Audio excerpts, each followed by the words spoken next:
Good morning my dear children. कल हम लोगों ने डिफरेंट टाइप्स ऑफ हाउसेस के बारे में पढ़ा। ओके, अब आज उन्हीं घरों से जो हमारे रोज के कामों के बाद बहुत सारी ऐसी चीजें निकलती हैं जो बेकार होती हैं, जिन्हें हम गार्बेज या वेस्ट या कूड़ा या कचरा कहते हैं। जैसे सब्जी या फलों का छिलका, इसमें देखेंगे कितने तरह के इसमें वेस्ट रखे हुए हैं। प्याज का छिलका, लहसुन का छिलका, सब्जी का छिलका, ये सड़ा टमाटर, चाय की पत्ती, केले का छिलका, और ये बोतल, कोई भी लोहे का सामान, कांच का सामान, पॉलीथीन, डब्बा। तो ये सारी चीजें हमारे डेली रूटीन में एवरीडे हमारे घरों से कचरे के रूप में निकलती हैं और इन्हें हम बाहर फेंक देते हैं। अब आप ये सोचिए कि अगर हम इसको बाहर ऐसे ही पड़े रहने देते हैं हर तरह के कचरे को, तो क्या होगा? यस, ऑफ कोर्स ये हमारे वातावरण को प्रदूषित करेगा। ये पॉल्यूशन पूरे हमारे एटमॉस्फेयर में पैदा कर देगा। या जहाँ पे कूड़े पड़े हुए हैं उन पर मक्खियां बैठेंगी, वही मक्खियां आके हमारे खानों पे बैठेंगी और फिर वो खाना हमको हमारी हेल्थ के लिए खराब होगा। या मक्खी के अलावा और भी दुनिया भर के सारे इंसेक्ट्स उस पर बैठ सकते हैं, उस पर ब्रीडिंग होगी और पूरे वातावरण को वो प्रदूषित करेंगे। उसमें सड़न पैदा होगी और कई तरह की बीमारियां वातावरण में फैलेंगी, जिससे हम ही को ही नुकसान होगा, जो हम लोग कूड़ा ले जाके बहुत आराम से बाहर फेंक देते हैं। तो इसलिए जो भी हमारे घर से गार्बेज कूड़ा निकल रहा है वो उसका प्रॉपर तरीके से डिस्पोजल होना बहुत जरूरी है। तो आज का हमारा टॉपिक है वेस्ट डिस्पोजल एंड मैनेजमेंट।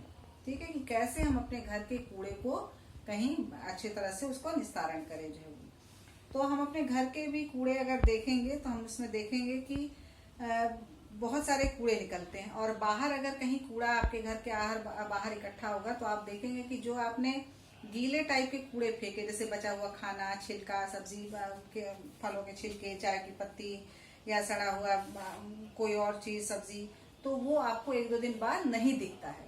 लेकिन अगर आप बोतल, कोई लोहा, कांच, डिब्बा, टीन, ये सब फेंकते हैं, प्लास्टिक, तो ये बहुत बहुत क्या कई सालों तक ये नहीं सड़ते हैं और इनका ढेरों अंबार लगा चला जाता है जो वो। तो ऐसे में हम क्या करें कि इसका सही निस्तारण हो, हमारा वातावरण इतना पॉल्यूटेड ना हो। तो इसके लिए है कि हम यहाँ पे आप देख रहे होंगे कि दो तरह का ये डस्टबिन रखा हुआ है, एक ब्लू कलर में और एक ग्रीन कलर में।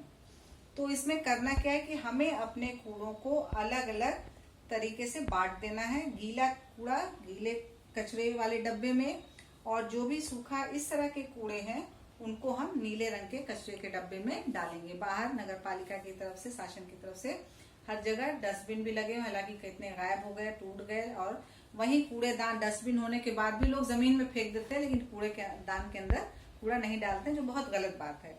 तो इससे क्या होता है कि ग्रीन कचरे वाले डब्बे में अगर हम इस तरह का, ये जो भी है, ये केले का छिलका है, आपकी सड़ी हुई ब्रेड है, अगर सड़ा टमाटर है, ये छिलका है सारा, चाय की पत्ती है, तो ये सब अगर डालते हैं तो ये खाद के रूप में फिर इसको जमीन के अंदर दबा दें तो ये कुछ दिनों में खाद का रूप ले लेती है और इसको हम अपने गार्डन में और खेतों में इस्तेमाल कर सकते हैं। या इसको ऐसी जगह डंप कर सकते हैं जहां वो सड़ के खाद बन जाएगी। ठीक है, तो इस तरह के कूड़ों को हम कहते हैं बायोडिग्रेडेबल। बायोडिग्रेडेबल, जो आसानी से सड़ गल जाए जो वो। और इस तरह के कूड़े, जैसे ये देखिए, ये पॉलीथीन है, ये प्लास्टिक की बोतल, ये डब्बा, ये लोहे का ताला और ये कांच की शीशी, इस तरह की चीजें आसानी से सड़ती नहीं है, आसानी से डिस्पोज नहीं होती हैं। तो इसको हमें नीले रंग के डस्टबिन में रखना है और ऐसे कूड़ों को नॉन बायोडिग्रेडेबल कहते हैं। क्या कहते हैं? नॉन बायोडिग्रेडेबल कहते हैं। और इसके निस्तारण के लिए हमें यहाँ पे जो लिखा हुआ है 4S,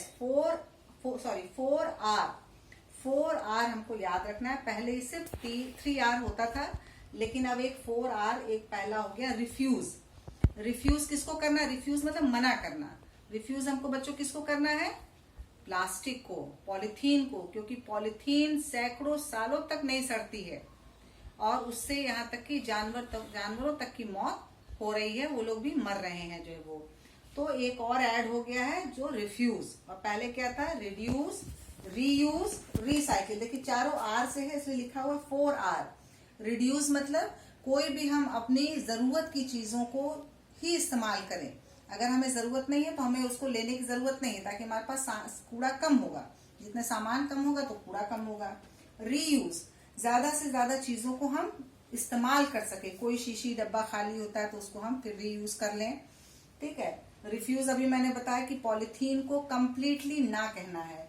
और रिसाइकिल ऐसी चीजें जैसे आपके घर की पुरानी कॉपी किताबें, न्यूज़पेपर, प्लास्टिक की बोतल, कोई डब्बा है और ग्लास है, तो इसको हम कबाड़ी को दे सकते हैं, ताकि वो उसको जहां भी रिसाइकिल के लिए उनके साथ सामान जाते हो वहां पर वो जाके वो रिसाइकिल हो जाएगा। तो ये दो तरह के कचरे को हमको अलग करना है, बायोडिग्रेडेबल और नॉन बायोडिग्रेडेबल। बायोडिग्रेडेबल को ग्रीन डस्टबिन में, गीला कचरा और इसको ब्लू डस्टबिन में। और 4R को हमेशा याद रखना है, रिड्यूस, रीयूज, रिफ्यूज और रिसाइकिल। ओके, तो और इस तरह से हमको अपने एनवायरनमेंट को क्लीन रखना है। और जब एनवायरनमेंट क्लीन होगा तो ऑटोमेटिकली बच्चों हम सब लोग भी हेल्दी होंगे, ठीक है।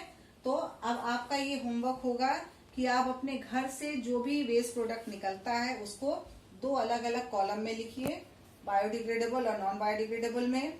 फिर आपके घर में प्लास्टिक की किन किन चीजों का इस्तेमाल होता है उसको लिखिए, और उन प्लास्टिक की जगह आप क्या यूज कर सकते हैं ताकि प्लास्टिक का इस्तेमाल कम से कम हो।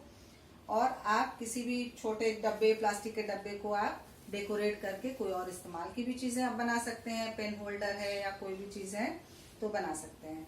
तो ये हमारा हो गया वेस्ट डिस्पोजल और मैनेजमेंट, जो कि वातावरण में पोल्यूशन कम करने का एक बहुत बड़ा उपाय है कि हम इस तरह से अपने कूड़े का डिस्पोजल करें।